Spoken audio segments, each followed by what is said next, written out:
So I had to show you this one.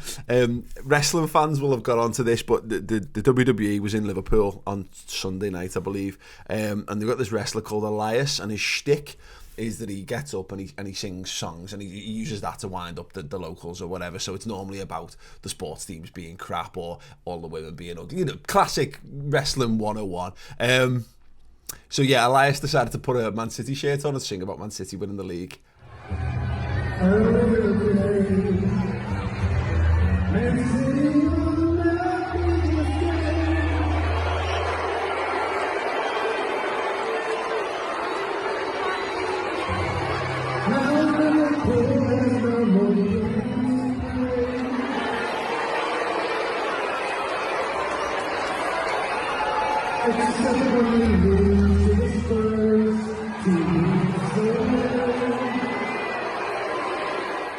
It was fucking funny. That is incredible. Did you hear the noise? He was singing yesterday, and everyone's singing along. Like the whole arena's pretty much singing yesterday, and then that was almost louder than. Well, it was certainly louder than the Etihad was in the Champions League quarterfinals last year. And when they won the league. Yes, absolutely. Oh my God, did you see the state? It was pathetic.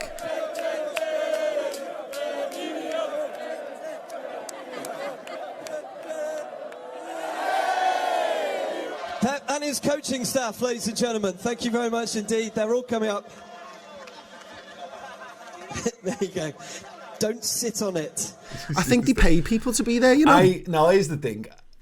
The video clips of them celebrating, I've heard it said that was like very late in the day, and it was very late on, so people are not going to be like giving it the absolute biff as if they've been there, if it's like everyone's held the trophy up and it's like the 15th person. I don't know. I'm trying to make a defensive case for it. I don't have to, but I saw someone on Twitter that said the kids' boss night was more of an atmosphere, and it was like 10 times more of an atmosphere than them winning the league.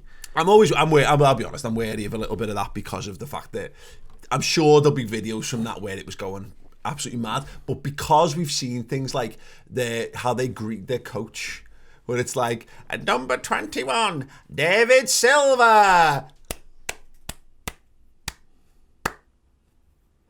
Mate, it doesn't feel like a logical leap to think that's how good has it got.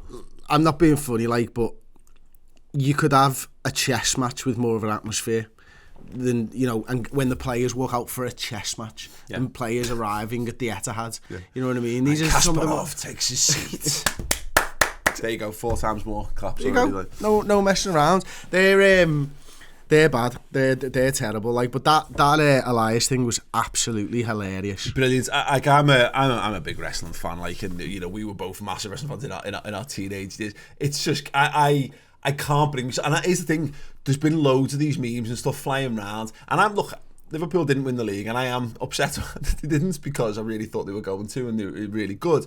But when we live in a culture of some banter can be toxic, and there's one point that's horrendous we'll pick up in a second. I don't mind people taking the piss in a funny ways. You saw that there's a Only Fools and Horses one. That was brilliant. So I think it was something like 97 points and still no league, and it's just Trigger laughing, and it Boycie, sorry, yeah.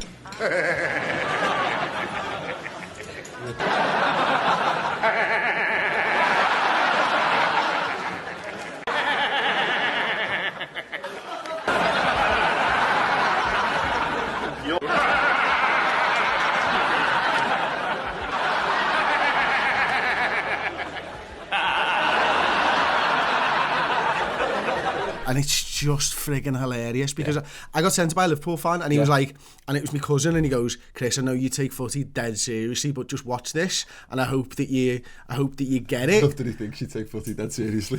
Nice of him, isn't it? Well done, mate. It's my entire life, Ed. Thanks. And then I got it. I was like, yeah, that's funny. Fair play. That's good content. Because it's not banterous age type content. Yeah. It's just good, wholesome fun. Yeah, that's fine. That's the kind of stuff that is fine.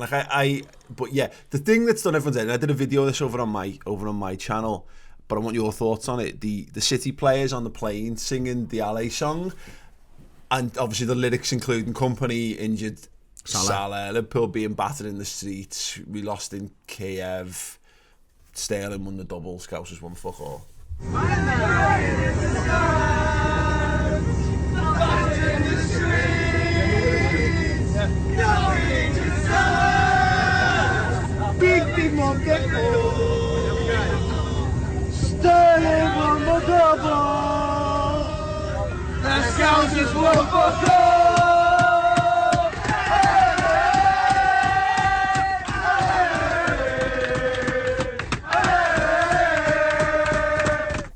It's a fucking joke, quite frankly. Mainly because they've changed the lyrics, first and foremost, and they're now talking about their club captain injuring another player, another professional footballer, whether it's a Liverpool player or not. It just happens to be this time. The song, clearly, when Man City have brought this statement out, I haven't read the statement because I think they've said it to reporters. It's gone to the, I saw it through the Mirror. So I've seen it through the Mirror and I've seen it through Sky Sports. I've looked for an official statement and can't find one. And they're saying, well, it doesn't reference this, it doesn't reference that. Right, I've been in arguments on Twitter last night with Man City fans who were saying exactly the same thing. And I'll reference you back to our first podcast that we did together on MXP that said, that we said, I didn't mean to offend anybody with the Rent Boys stuff, but as soon as I found out that I did, I then apologised and we took that video down. Yeah. That's how adults react to things that offend people. Yeah. Not to say, oh no, it's not what we meant. Yeah. Well, listen, the lyrics are there. The victim thing is clearly aligned to Hillsborough. Battered on the streets, whether you're saying it's Sean Cox or not. Fans on Twitter were going, it's not Sean Cox, it's the ones in Kiev. Mate, great. Fucking brilliant. Yeah. What are you fucking doing? You're talking about lads getting beaten up going to watch a football game. Yeah. How far is it from a lad who gets punched in the face to hitting their head on a curb and fucking dying? Yeah. Do you think that's funny then? No, then shut the fuck up about it being battered in the street. That's absolutely ridiculous. It's your fucking players. Yeah. I thought it was a fake to begin with. No, completely. I was waiting for this. There's no way that because someone showed me it. I dismissed it yesterday when people showed it to me because that's bollocks. That's what social media does. There's no way that can be real. When you watch it, do you see the Premier League trophy in the foreground of it? Like, and I'm not saying you don't see clear. I think is it David Silva near the front, maybe Gundogan. I thought maybe Gundogan, but you know, I don't. Sterling jumps up when it is, man. He's down the middle of the aisle. And listen, Sterling's done some great things, and I can understand why he'd be more pent up about this. And there's a line about him winning the league, which is fair enough. He's won the double so far already, hasn't he? You know what I mean? They'll probably change the lyrics to that bit at some point this weekend. But it's just absolutely this because it's not fans. It's players who are role models to fans and to young kids, and this is what they think is acceptable behaviour from an adult. Fuck off. Yeah. That is not acceptable behaviour. If that was my club, I'd be absolutely gutted about it. Yeah. Absolutely gutted. Yeah, I was saying the same. Is that it takes nothing from Man City just to go, they shouldn't have been singing that, regardless of whether the connotations were deliberate or not. And it seems to be their whole attitude about every statement at the moment. Instead of going, we're really sorry or whatever, they're going, oh, but what about this? Or the idea, it's been getting sung all season. Great. Why have you been allowing that? Why? Think about it. Think about when Man United fans were singing a song about Lukaku, and it came out and they said, look, that can be considered racist. And it was, a lot of people went, oh, come on, it's not. And it was, okay, well, no, if they're saying it's racist, let's just not sing it anymore. Maybe they're just so happy that they've got the song that they're generating atmosphere. I don't know. It seems a bit soft, and I can justify some part of it in saying, like, when you get gangs of lads together, they do, on particularly around football, they do stupid things and people get carried away and swept away in the moment or whatever. If they were just singing, like, if they were still singing, like, I think the line maybe used to be about Ramos injuring Salah. That if they've changed it to Company, I mean, Blitz, and you're right, the fans getting hurt. It's just, it's a joke. Yeah. And I tell you what else is a joke. Who on that plane's got that shit a phone? If it's a kit man or anything, he's gone good money. Get a better phone. Lad. The fucking quality on that image is terrible. If that's like Instagram stories or Snapchat or whatever, get that in flight mode when you're on the plane. You could bring the whole plane down. And let's not have that. Like, it's I think it's really, as I said, maybe I just said it was all a bit weird because you sing about glory and success, and I'm not saying Liverpool fans have got it, because this is the problem. There's the whataboutism, because I've done a video, there's comments already going, you're just bitter and you're just salty and all that. And I go, mate, I can never disprove that to anyone, because that's there. No amount of me saying I'm not, it's nothing to do with that, will ever convince people who are desperate to believe that it is, of course. But it is this whataboutism. I'm seeing all people go, well, what about Liverpool fan pushing someone into a fountain in Barcelona? Yeah, he was a cunt as well. He was a massive dickhead and he deserved to be banned from footy for life. We all want that lad to never be allowed to watch a Liverpool game again because he's a massive dickhead. So, there's so many of these instances. these are mutually exclusive events, and they deserve to be treated as such. Because one set of fans did something bad doesn't excuse another set of fans. You know, two wrongs don't make a right in any way, shape, or form. It's not frigging dominoes. Yeah. At some point, someone's got to grow up and stop doing this shit. Yeah. It's that simple, isn't it? And again, I can agree with mistakes. Don't mind. People make mistakes. People make mistakes all the time. We're all human. I'm fine with people making mistakes, provided they're prepared to admit they're wrong and educate themselves in the future. That's how we grow as a species. That's Darwinism, basically, at an intellectual level, certainly.